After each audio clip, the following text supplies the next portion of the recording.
왜 같은 강의를 들어도 나만 못 알아듣지? 왜 똑같은 책을 읽어도 나만 핵심을 못 뽑아낼까? 우리는 늘 쟤는 머리가 좋으니까 하고 포기했습니다. 자, 그런데 여기서 충격적인 비밀을 알려드릴게요. 그 아이들이 당신보다 특별히 더 똑똑했던 게 아닙니다. 그들은 우리가 평생 몰랐던 배우는 방법을 알고 있었던 겁니다. 12년 넘게 학교를 다녔지만 정작 어떻게 배워야 하는지는 아무도 가르쳐주지 않았죠. 하지만 오늘 이 영상이 당신의 학습 방식, 아니 인생을 영원히 바꿔놓을 겁니다. 오늘은 뇌과학과 심리학이 수십 년간 증명해낸 시간을 낭비하지 않고 지식을 완전히 내 것으로 만드는 진짜 효과적인 학습법의 비밀을 공개합니다. 당신의 뇌를 가장 효율적인 학습 엔진으로 리셋하는 방법, 지금 바로 시작합니다.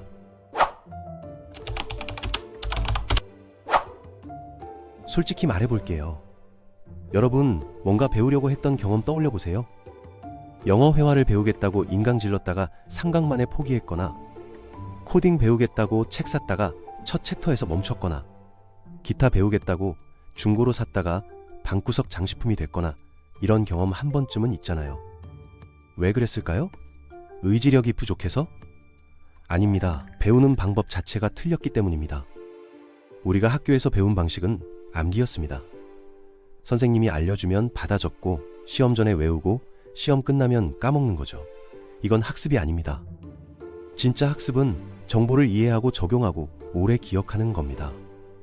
마치 자전거 타는 것처럼 한번 익히면 몸이 기억하는 수준까지 가야 제대로 배운 거예요. 문제는 대부분의 사람들이 인풋에만 집중한다는 겁니다. 책 읽기, 강의 듣기, 유튜브 보기 같은 것들 말이에요. 인풋만 해서는 절대 실력이 늘지 않습니다. 수영을 책으로만 배우면 어떻게 될까요? 이론은 완벽하게 알아도 물에 들어가는 순간 허우적거리게 되죠. 학습도 똑같습니다. 아웃풋이 있어야 해요. 직접 해보고 연습하고 남에게 설명해보는 과정이 필요합니다. 그래서 뭔가를 배우고 싶다면 일단 손을 더럽혀야 합니다. 영어를 배우고 싶으면 일단 말해보고, 코딩을 배우고 싶으면 일단 코드를 쳐보고, 기타를 배우고 싶으면 일단 줄을 튕겨봐야 해요. 본격적인 학습법을 알려드리기 전에 한 가지 원칙을 먼저 말씀드릴게요. 모든 걸 다 배우려고 하지 마세요. 파레토 법칙이라고 들어보셨죠? 결과의 80%는 노력의 20%에서 나온다는 원리인데 학습에도 똑같이 적용됩니다. 영어를 배운다고 단어 1만 개를 외울 필요 없습니다. 일상 대화의 80%는 1000개 정도의 단어로 이루어지거든요. 그 1000개만 완벽하게 익혀도 웬만한 대화는 다 됩니다. 기타를 배운다고 복잡한 솔로 주법부터 시작할 필요 없어요. 기본 코드 10개만 제대로 익히면 대부분의 노래를 칠 수 있습니다. 핵심을 먼저 잡으면 나머지는 훨씬 쉬워집니다. 이게 효율적인 학습의 시작점이에요. 자, 그러면 이제 구체적인 방법들을 하나씩 살펴볼게요. 뇌가 정보를 어떻게 저장하는지 이해하면 왜 이 방법들이 효과적인지 알 수 있습니다. 첫 번째로 알려드릴 건 능동적 회상이라는 방법입니다. 영어로는 액티브 리콜이라고 하는데 수동적으로 정보를 복습하는 게 아니라 능동적으로 떠올려 보는 거예요. 예를 들어 역사 공부를 한다고 해볼게요. 보통은 같은 내용을 반복해서 읽잖아요. 근데 이건 별로 효과가 없습니다. 대신 책을 덮고 방금 읽은 내용을 떠올려 보세요. 조선시대 왕 순서가 뭐였지? 임진왜란이 언제 일어났지? 이렇게 스스로 테스트하는 겁니다. 이게 왜 효과적이냐면 뇌가 더 열심히 일해야 하기 때문이에요. 그냥 읽을 때는 뇌가 편하게 있는데 떠올리려고 하면 기억 저장소를 뒤져야 하거든요. 마치 헬스장에서 운동하는 것과 같습니다. 덤벨을 쳐다보기만 해서는 근육이 안 생기잖아요. 들어올려야 근육이 붙죠. 뇌도 마찬가지입니다. 적극적으로 정보를 끄집어내는 과정에서 기억이 강화되는 거예요. 시험 공부할 때 특히 효과적인 방법입니다. 두 번째는 분산학습입니다. 벼락치기에 정반대되는 개념이에요. 시험 전날 6시간 동안 몰아서 공부하는 거랑 매일 1시간씩 6일 동안 공부하는 거랑 어떤 게 더 효과적일까요? 당연히 후자입니다. 왜 그러냐면 뇌는 정보를 처리하고 저장하는 데 시간이 필요하거든요. 한꺼번에 몰아넣으면 대부분 흘러나가 버립니다. 숲속에 길을 낸다고 생각해보세요. 처음에는 풀이 무성해서 지나가기 힘들죠. 근데 매일 조금씩 걸으면 점점 길이 선명해집니다. 뇌의 신경 연결도 마찬가지예요. 같은 정보를 여러 번에 걸쳐서 접하면 연결이 점점 강해지는 거죠. 하루에 30분에서 60분 정도씩 꾸준히 하는 게 몇 시간 몰아서 하는 것보다 훨씬 효과적입니다. 뇌도 편하고 정신 건강에도 좋아요. 세 번째는 의도적 연습입니다. 그냥 연습이 아니라 의도적인 연습이요. 뭐가 다르냐면 그냥 연습은 이미 잘하는 것만 반복하는 거고 의도적 연습은 못하는 것에 집중하는 겁니다. 그림을 그린다고 해볼게요. 좋아하는 캐릭터만 100건 그려봤자 실력이 크게 늘지 않아요. 대신 손이나 얼굴처럼 어려운 부분을 집중적으로 연습해야 합니다. 기타도 마찬가지예요.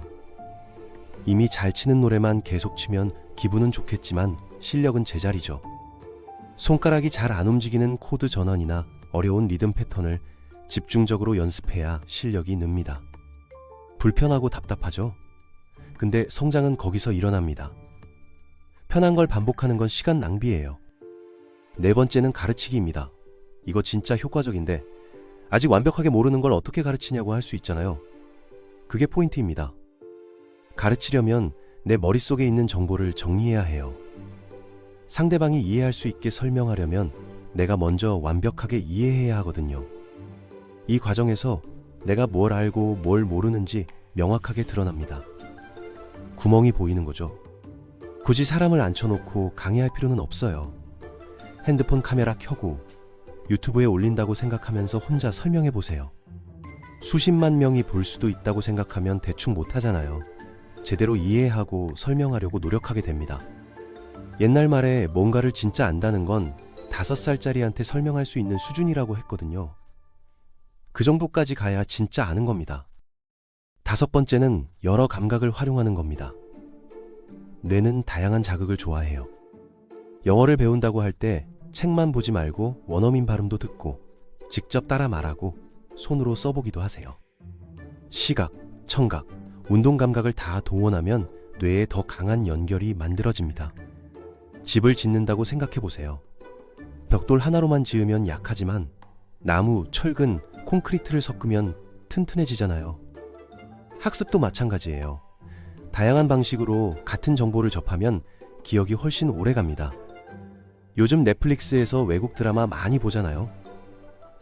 자막 없이 보면서 귀로 익히고 모르는 표현 나오면 적어두고 따라 말해보세요. 그게 다 학습입니다. 여섯 번째는 학습을 재미있게 만드는 겁니다. 뻔한 소리 같지만 진짜 중요해요.